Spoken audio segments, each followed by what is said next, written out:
Hi, I'm Ray from the Radio Workshop. Okay, we're back to medium wave pirating in the 60s and early 70s. I've made a couple of videos that seem to be quite popular, and I've just got another story that I've got to tell you, because it involves a lady in her 90s, several transmitters, all sorts of fun on a Sunday, because all the pirate stations went on the air on a Sunday. It was just the done thing back in the 60s. So where do I start? The first thing about pirating is don't get caught. So you got to transmit from somewhere. It was usually a house. You have to have an aerial, quite a decent aerial outside and down the back garden or wherever, which can be seen. The GPO in their Morris 1000 van, they DF you, had direction finding gear, so they know where you're coming from at least, and they'll drive towards that. The stronger the signal, and they'd find the house and they'd knock on the door and you're busted. The trouble is they know your name and address. They take your gear, your transmitter, associated equipment. So the thing is, it's a cold cup of coffee. I'll make some more in a minute. That's the first thing. Don't get caught. So how do you go about that? How do you not get caught? Well, someone came up with a bright idea of two transmitters, okay, both on the same frequency, on medium wave, both crystal controlled, one that side of town and one that side of town. Now, we switch them both on at the same time, and although they're on the same frequency, you get this kind of, as they're going like in and out of phase a little bit, you get this noise, this effect, kind of whoa, whoa, whoa, whoa, like that. Rather weird effect. Good fun though, but that's not the effect we wanted. We put the crystals in crystal ovens to stabilise them. We had this HT supply was stabilised. We did all we could, but they were still just slightly drifting in and out of phase and making this weird effect, this weird noise. So it wasn't that noticeable, but it was annoying. And wherever you were in the town, it kind of changed. That transmitter was stronger signal than that one, or the other way round, and it was a weird effect, and it wasn't really very nice to listen to. So what was the answer? The idea was to, if you like, throw the GPO off the scent. You know, they're DFing, they've got a signal that way, they've got a signal that way. Of course, it wasn't brilliant, because they're just going to say, okay, well, let's go for this signal. They'd realise straight away there's two transmitters. Let's go and bust this lot. Okay, and if they're still on later, we'll go and bust that lot. So what was the answer? That wasn't the answer. Two transmitters on at the same time. Then someone said, well, let's have that transmitter on for say 20 minutes. Okay, that switches off and that one goes on for 20 minutes. So they're just getting near to this one. Okay, it goes off the air, and the one the other side of town comes on. So you've got to go all the way back across town. Then that one goes off, and so on. Now that idea was pretty good, and it did work. What happened was, at the end of a certain record, okay, this is the transmitter here, the one that's on the air. At the end of a certain record, transmitter off, tape recorder off. The chap on the other transmitter, he's ready, he's listening to this, he hears that, like, the record ends, HT on the, it's all warmed up ready, HT on the transmitter on, play on the tape recorder, the next record starts, and there's barely a gap, and it worked well. The only trouble is, we thought, well, 20 minutes is rather a long time. If the GPO are in town, they might actually get there in 20 minutes. It's quite a long time. So then off we went. Let's have three transmitters. So we did that. Same system. That one came on, I think it was 15 minutes this time. At the end of a certain record, the second transmitter, he'd be ready. Transmitter on, play on the tape recorder, that would carry on. 15 minutes later, end of a certain record, the third transmitter, he's ready, same thing, and so it goes on. We ended up, I think, was it 5 or 6 transmitters around the town? Crazy, but it all worked.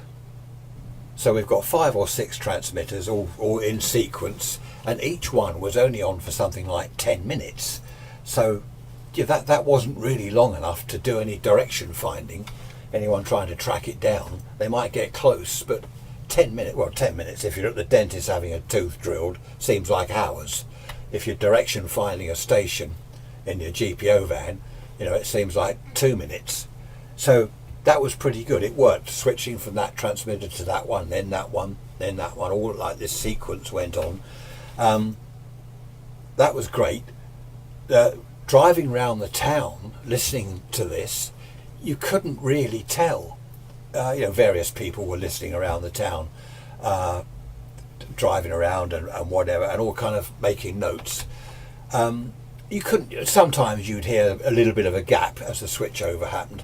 Sometimes the switchover would overlap a little bit, which was better in a way, because the carrier didn't drop, and it worked well.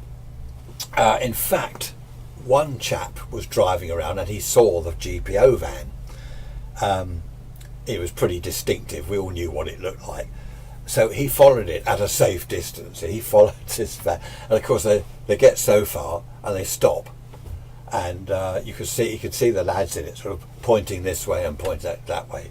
So they turned round, off they went in that direction. They're obviously now after that transmitter. So safe distance again, he followed them and they stopped 10 minutes later. They're kind of pointing that way. And they were going round in circles, and he was telling us this later that evening in the pub. Absolutely brilliant. So it really was cat and mouse. The mistake we made was one weekend. What we did was the transmitters was like 1, 2, 3, 4, 5 or 6, whatever, then back to 1. So what the GPO lads did, they weren't daft. They thought, okay, we'll hang around here because this one's going to come back on. They got so near to it, a certain distance. Hang around, it'll come on again in a minute, or when not in a minute, but after the others have all had their go. And luckily we had some lookouts and they were seen. So we changed the sequence. Instead of 1, 2, 3, 4, 5, 6, then back to 1. It was sort of 1, 2, 3, 4, 5, 6, and then perhaps 3, 4, 2, 6, 1. So it was all changing around. All it was, the tape recorder side of it was quite straightforward. We basically had 7-inch tapes, the reel-to-reel tapes. Everyone had a copy of the same tape, and all they did was, you turn yours off. You've done your 10 minutes, so you wind the tape on. On the counter where the next one is. This was the easiest way to do it, rather than sort of make separate 10-minute slots. Everyone had the whole program on tape. You just go to the end of the record, which you look on your list. Right, it's the end of Ichiku Park by the Small Faces. That's when I come on the air. So you set your tape to the end of that record and you're ready to go. And as I say, it all worked pretty well. The only thing is, all these transmitters were low power. We didn't, there was a group of lads that had high power stuff. They were running hundreds of watts, which was a bit silly, really. I thought it was. I think we had perhaps 15, 20 watts, something like that. Perhaps only 10 watts on some of the transmitters. Each little transmitter, everyone spent hours building them. Or I think it was 5 or 6. I can't remember. It must have been 6. They're all the same. We built them all identical, so they look good. I don't know why, but you'd line them all up and they all look good. So this worked very well. We weren't on the air sort of every weekend for years. This is only a few weeks. I think we left a gap of a few months and then did another few weekends. Just otherwise we would have been caught in the end. So it all worked very well. No one got caught. The GPO van, this little Morris 1000 van, was going round in circles on a Sunday. Because in those days, no mobile phones. This is before CB radio. So there was nothing. All you could do is if you saw the van, stop at the nearest phone box and go and phone whoever it was. They're heading your way, sort of thing. So that made it awkward. We did later on have radio telephones. That's another story. But a friend of mine down in Southampton, he did some buying and selling from the MOD and all this sort of thing. Anyway, he got a load of the old Pye Westminster radio telephones used by the like the utilities like Water Board, Electricity Company, Gas Board. and I bought three. I think it was three of those from him, which was quite good. But that's another story. I had one in my car, one in my wife's car, and one at home, and no one ever used this frequency. I used to monitor it, all the time, and it was great. It was a private radio telephone between my wife, our two cars, and myself. It was great. But anyway, we didn't have any sort of communication while we're pirating. This was before all that, so we just had to sort of keep our eyes open and be careful. So now we come to the old lady. I shall call my friend Harry. It was Harry's granny. Okay, she was in her 90s, early 90s. She reminded me of, I don't know whether you've seen the Miss Marple films. Miss Marple comes across as a silly sort of doddery old lady, but she's actually quite astute, quite a clever woman. And Harry's granny was like that. She came across as a daft old woman, but she was actually pretty astute. So one of the transmitters was at Harry's granny's house. She was game for anything. He'd said to her, what was going on. Can I use your house, for the transmitter on next Sunday, sort of thing? Oh yeah, great. She's all pirate radio. Oh, I like that. She loved that idea. So what happened? Whenever we were on, her house, was one of the sites that we used. She was all right with it, and she loved the idea. So that was great. It worked, and we changed around in sequence. When I say we, I don't mean I had nothing to do with any of this. As I've explained in other videos, I was purely observing, just an observer. Wasn't involved at all in any illegal activities. Right, that's the disclaimer. So Harry's granny was brilliant. What happened was, the GPO, they obviously got pretty clever. They knew what was going on and all this sequence changing of transmitters, etc. And they ended up at Granny's house. Okay, now she lived not in the middle of nowhere, but where she lived, it was a detached house, and it was sort of quite separate. It was up the hill. That's one of the reasons that it was such a good site. It was up the hill. And they turned up outside and knocked on the door. Now, Harry upstairs, he saw them coming up the hill, shouted down to Granny, GPO are here. She knew this, he told her all about it. We used to pile around there and with the aerials and stuff like that, and she'd make us tea and bring out sandwiches and stuff. It was great fun. So Harry switches off the transmitter, hauls the aerial in from the back garden through the bedroom window. Okay, and that's that. The GPO lads are walking around outside. So Harry's granny, she told us all about this later. She goes out there, who are you? What do you want? Who are you men? All this. Oh, I know where the GPO, that they had ID and stuff like that. And they explain what they were doing, that there's a illegal radio station, a pirate radio. So apparently she was saying, pirates? Are we being attacked by pirates? Have they got a ship? Where's their ship? Perhaps we should call the police. She's doing all this daft business. And because Harry's upstairs listening to this as well, and they're saying, no, it's not pirates, ships, it's illegal radio, what they call pirate radio. Pirates? Oh, I don't want pirates near my house. Anyway, in the end, they obviously realised, well, not realised, that they thought, well, this isn't the place. She's not what we're looking for, she's just some balmy old lady. So that was absolutely brilliant. We all went round there. Next time we were around there, she's telling us all about it. She's making coffee and sandwiches. She loved it all. We couldn't use her house again because then it would have been a bit obvious, and we obviously didn't want to get her into trouble. So that was Harry's granny in her 90s. Oh, I must just add that it was the same DJ that we had throughout the whole programme. You didn't want different people coming on every time a transmitter changed, so the transitions, I suppose, put it that way, between each switch over to various transmitters was almost seamless. You wouldn't know unless you were listening. Depending where you were in town, the signal would be a little bit stronger or go a little bit weaker if that transmitter's on and all that.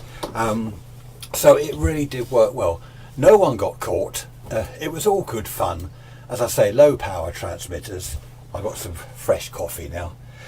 The reason that Granny nearly got busted is because what the GPO, this is what we assumed afterwards, what they must have done is thought, okay, let's concentrate on one transmitter. So they get close to it, they wait, it comes back on the air, they get a bit closer. Then the next weekend, possibly, if they're around, they go back to that spot, they get a bit closer, and they ended up the hill at Granny's house. That's how Granny almost got busted. Imagine that in the paper, 90-year-old woman done for pirate radio. Oh dear. Happy days. So, yeah, that's what happened. I mean, we didn't sort of bother much after Granny nearly got caught. We didn't bother much. We went on for the odd weekend. But, we'd done it. That was the point. We tried it all out. We tried the 6 transmitters. I think it was 6. And it was all good fun. There we are. I'm going to have some coffee. One of the lads involved, he liked everything done sort of military style. He wasn't in the military or anything at all, but he set up this unit, the aerial decoy unit, the ADU he called it, where he and a couple of his mates, that they were the ADU. And I'll never forget, he was crazy. They go around putting up decoy aerials at night. In the dead of night. This is Saturday night before the Sunday morning sort of transmissions. They go stringing wires across roads, like on the way to a transmitter site. So if you're going that way towards the transmitter, then the GPO would see, oh look, there's a wire, that must be it, and it would put them off. It would waste their time because they've only got 10 minutes. It was a good idea, but the bloke was balmy. He thought he was in the army, and there we are. Happy days. Anyway, I've got to get on with this customer's radio. Look at that. I've done the cabinet. It's a Bush DAC 90A. Do a lot of these. That's all done. Just about done the chassis. No pirates to listen to. Long and medium wave, but no pirate stations to listen to anymore. Mind you, I've got a transmitter. No. That's something else. That's another story. Hope you've enjoyed the video. I love making these videos. I like the memories. As I start telling the story, I think, oh yeah, and that happened. Oh, that's right, and so happened. Yeah, so it all comes flooding back. There we are. Happy days. Thanks for watching. Bye bye.